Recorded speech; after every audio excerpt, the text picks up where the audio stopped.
There is one key difference between running backs and wide receivers that is going to change the way you play fantasy football. With running backs, we know that they are highly coveted, and if you have a great one like Christian McCaffrey last year, they can make your season. However, we also know, if you've been watching previous videos, that you need breakouts on your team if you want to be competing for a championship. And we also know that wide receivers have a much higher potential to be breaking out. So coming up in this video, I'm going to be giving you a couple of guys, strictly wide receivers, that I think are going to be 100% guaranteed to be breaking out in this upcoming season. Starting off strong here with Luther Burden, I think if you follow fantasy football in the slightest, you will know that Luther Burden is pretty much the #1 contender. Also with another guy here on this video. If you like the content, make sure to drop a like, subscribe before we get there. To break out this upcoming season, Luther Burden absolutely had a monster year in the last couple of games last season, in the last 2 playoff games that the Bears played in. Week 17, he had 27.8 points. He also had a couple flashes here and there throughout the season. Nothing crazy tremendous, though. Only had, 3 games above, 10 points per game? That was pretty much just because he was getting the seal of approval from Ben Johnson in his offense that he can be the guy. He had to earn that respect, and, he wasn't just going to come in as a rookie and, absolutely dominate like we're going to see with Emeka Egbuka coming up pretty soon in this video. But we know what we have with Luther Burden. This dude was an absolute monster coming out of college, and we saw the lights kick on for him towards the latter half of last season. Now, there are a lot of great ball catchers in Chicago with him, with Rome Odunze, with Colston Loveland. All these guys are going in the top rounds of your redraft leagues, but we know that Luther Burden is going at the #1 for the ball catchers of that ball club. Obviously, though, I think that is for good reason. Last season, he put up a 2.78 yards per route run. That's an absolutely tremendous number. I think everyone's going to be super high on him coming in this upcoming season. In all reality, I think every single one of these ball catchers is going to be very productive. When we look at the Vegas numbers for him, we have Luther Burden going around 825 yards for this upcoming season, whereas we have Rome Odunze and Colston Loveland sitting right behind him at 775 yards each. So if you want to make the case that, Burden is not going to be overly productive compared to these other two, I can see that. But in all reality, I think as far as upside goes, I think Luther Burden can absolutely smash that. Now you have to factor in his price is going to be a lot higher than Colston Loveland, then Rome Odunze especially. But, as far as upside potential goes, I think we're going to really see that here with Luther Burden more than Rome Odunze. Rome Odunze, though, another caveat, did have some injury concerns during the time when Luther Burden was balling out in the postseason. Same thing we saw with Colston Loveland. The reason they're getting a lot of these targets is because, Rome Odunze, who I think is their wide receiver 1, went down. I think it's going to be more of a 1A, 1B this season. It's going to be almost like the CeeDee Lamb, George Pickens upcoming, or, T. Higgins, Jamar Chase. Both these guys are extremely talented in either week. They can absolutely dominate for your fantasy teams. So I'm looking to buy a Luther Burden. I know his price is the steepest, but if you see him as a value follower, in all reality, where he's at right now with price, I think it's very worth it for a guy that's going to be pretty much the #1 wide receiver on a team that has the #1 hardest schedule in the NFL in this upcoming season. They're going to be having to sling the ball pretty much every time they're out there on the field if they want to be competing. Going into the next guy here with Emeka Egbuka, I was teasing him with the Luther Burden take. This is probably the #2 guy that everyone pretty much knows is going to be breaking out. It's not much of a secret with Emeka Egbuka last season. We obviously saw tale of 2 wide receivers. Obviously, the first couple of weeks, just going off week 1 here, 23.6 points. Then had a little bit of a dip, 12 points, 14 points. Then back up 20 points, 31 points. Then he comes down with a hamstring injury. He tries to play through it after week 5. Nothing ever really truly worked for him there. And we pretty much never saw a return to glory outside of a couple of flashes as the season went on. Obviously, the Buccaneers pretty much had the worst season imaginable for them. Baker Mayfield was dealing with a shoulder injury. Mike Evans also went down for the year.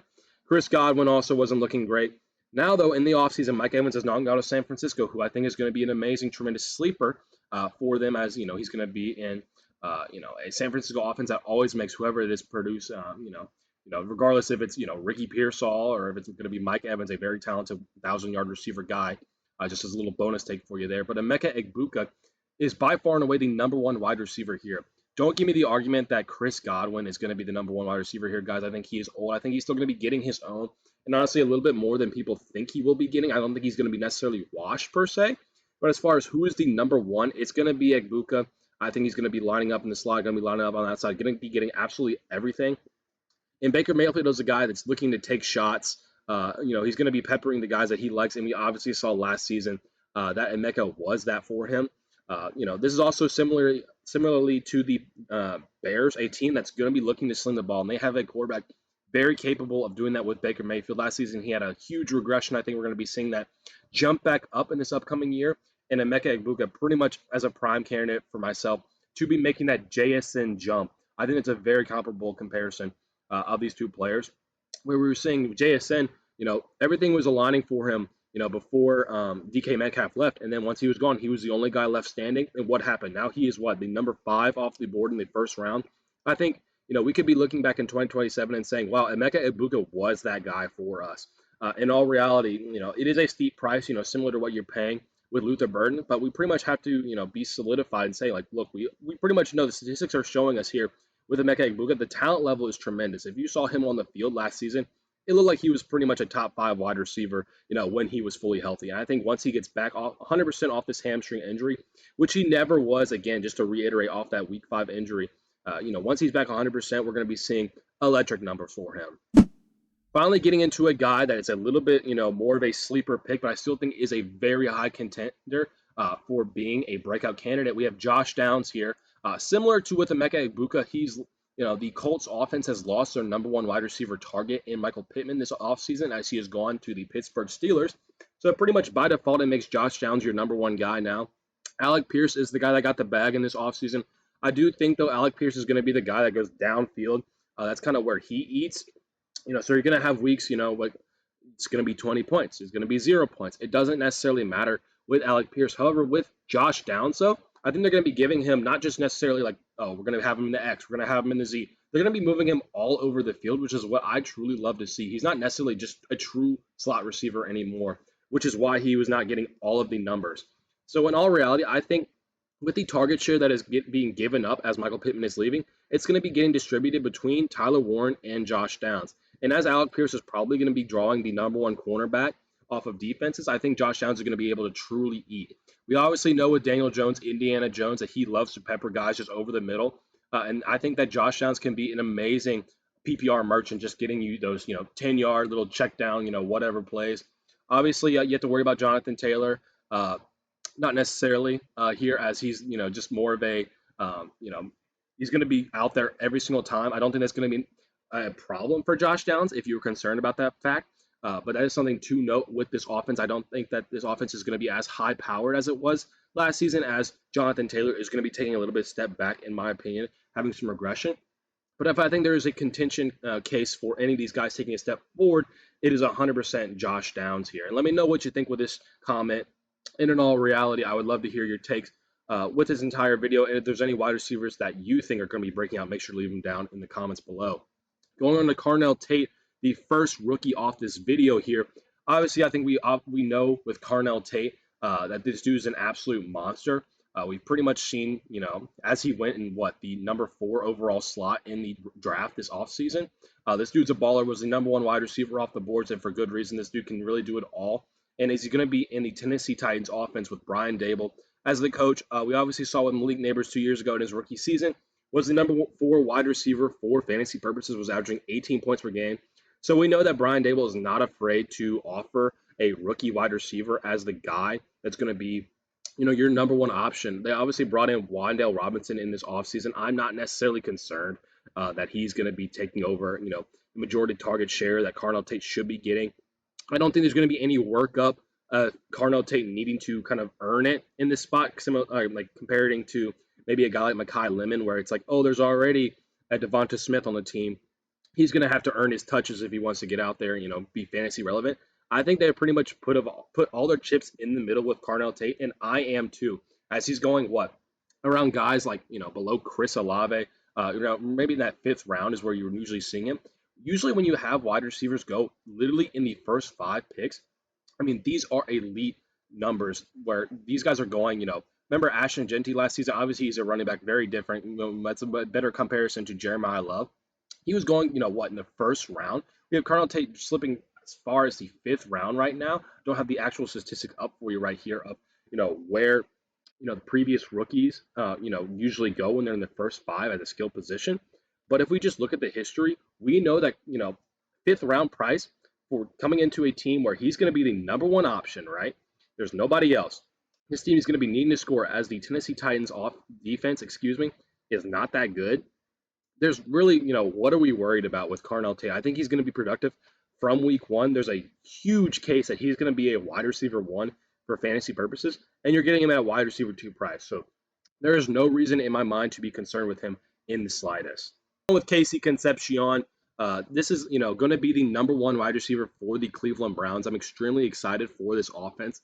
In all reality, I think it's going to be Deshaun Watson. I do not know why. In all reality, I don't think he's as talented as what we can get with Shador. I just don't think they've given Shador the right time of day to be getting out there on the field. That's not my decision, but I think Cleveland Browns have a track record of not making great decisions. But with Casey Concepcion, in all reality, I think his reception perception statistics, from college are pretty much the best of the best for this rookie wide receiver class, which is the best part of the 2026 class. In all reality, if you watch my rookie videos, you would know. I'm very high on Casey Concepcion as an athlete. I think he's going to be an amazing check down guy for whoever is throwing the ball in Cleveland. Obviously, similar to the Josh Downs take, he's going to be competing for targets with the tight end with Harold Fannin, who had a huge breakout year last season. But I think with Casey Concepcion, right, you are getting this guy at literally negligible prices. He's going so far down on draft boards where who necessarily cares, if you were taking him. This is strictly an upside play. In all reality, I think he can be a solid wide receiver too.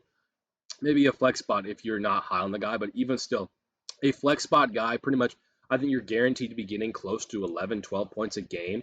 For a guy you may be taking at the bottom of 12th rounds or something. This is, pure upside shot. I'm not necessarily concerned with Denzel Boston. I know he's been doing very well in OTAs and mini camp stuff like that. I still think that Casey Concepcion is the more talented wide receiver talent for Cleveland.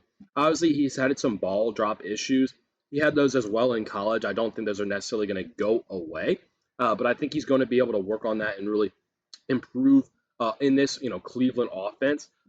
Granted, it's not high powered, but I also will make the case that the Browns defense has gotten significantly worse in this offseason. As it's just one person leaving with that, one person is Myles Garrett, pretty much the best defensive player in the league right now. Going to the Rams, pretty much making them by far and away the best team in the league. I think there's no world, where the Rams are not absolutely steamrolling every single team they come across.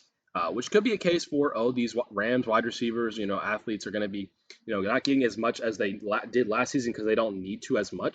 Don't think that's necessarily the case, but if you want to make that case, sure, go for it. I love to debate down in the comments below. If you have more takes like that, please make sure to drop, like, subscribe. I'm trying to hit 100 subscribers. Previously up from 50. Thank you guys so much for getting me there, and I'm trying to double it before we hit week 1 of the NFL season coming up in September. So make sure you drop a subscription, like, comment, all that good stuff, and we can debate NFL fantasy things all down in the comment section below. But Casey Concepcion, I think, is going to be an absolute monster for the Cleveland Browns. I think if this dude went to literally any other ball club outside of maybe the New York Jets, we would be not, having him go solo in redraft leagues where he's almost negligible prices. I think Casey Concepcion is going to be an absolute baller, and I'm trying to get in low before we're, seeing him pop up on waiver wire videos. Tre Tucker is another guy where he is extremely low in these rankings. I mean, this is, a Raiders offense that is pretty much abysmal, but out of every single NFL team, they may have the best case for having an improved squad. As I just took the 1-of-1 in Fernando Mendoza, as I just picked up Kirk Cousins, Kirk O'Chains in the offseason. Obviously, their quarterback room has gotten tremendously better. Moving off of Geno, it's been a long time since the Seahawk days in Seattle. I think he's going to be better in New York. I don't think he's going to be as much better in the Raiders than he was with the Raiders, though. So I don't think that New York has their saving grace as of yet. But with, Tre Tucker, I think that whoever is slinging the ball to him, it's going to be better. They're going to be having to zip that ball to, whoever that's going to be very quickly, which is going to be a, huge production factor for a guy like Brock Bowers, just because that offensive line is not great. It has gotten better in this offseason. It's probably about the middle of the road, probably a little bit on the bottom side of that. So still probably bottom third offensive line in the league. So if you want to make the case that Ashton Jeanty is not going to be as good as people think, I'm all on board with that. I made that comment multiple times.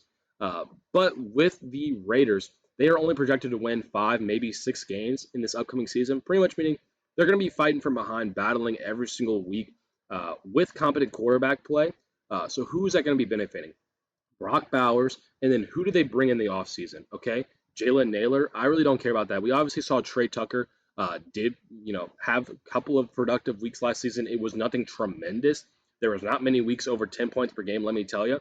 But at this point in the draft, we are taking upside shots. Like I said, we are off of the guys like Luka Burden, Emeka Egbuka, where I can almost guarantee and say these guys are going to break out for you. Draft them while you can at this cheap price. Tre Tucker, we are going with a dice roll. But this is one of those dice rolls, unlike Zach Charbonnet, where it's like, yeah, the dude's coming off an ACL. He may be back by Christmas. Tre Tucker, in all reality, could be a viable flex spot for, peanuts. So that's why I'm trying to get in here, with a Raiders team that's going to be always having to sling the ball and sling it quick, where Tre Tucker over the, middle can really produce on that level. If you want to make the case that Brock Bowers is going to eat off of that, obviously we all know that he's either the tight end 1 or tight end 2, depending on how you view Trey McBride. Obviously, he's going to be productive, but I think Tre Tucker is going to be a sneaky pick for you at the bottom end of drafts. And if you follow the R&D channel, you obviously know that I always try to give you a little land yap, a little bonus content here. With Jalen Waddle, don't have the big picture for him, and we're not going to spend too much time camping out on the player. But I think Jalen Waddle is going to be an absolute smash. I know a lot of people are not super high on him as he's going to be going to Denver. Pretty much we've seen with Tua, anywhere he goes, he's able to support a wide receiver 1 and have them have tremendous numbers. Jalen Waddle was able to receive a little bit of that. In this past season, I think Drake London's going to be really benefiting. But Bo Nix truly has never had a wide receiver 1 bona fide. I mean, Troy Franklin was kind of that last season, and I think Jalen Waddle is a tremendous upgrade from what we have and talent-wise from Troy Franklin. So I think he's going to be able to absolutely eat. I think I really trust Sean Payton with making his NFL team productive. He doesn't necessarily care about, peppering one guy. So if Jalen Waddle is not on for the week, you can make the argument that he's going to be a bust. But in all reality, I think with a team that should have been in the Super Bowl last season, I think the number 1 wide receiver there is going to be eating. End of story. So thank you for watching this video. I appreciate you sticking with me to do the R&D, and I'll catch you in the next one.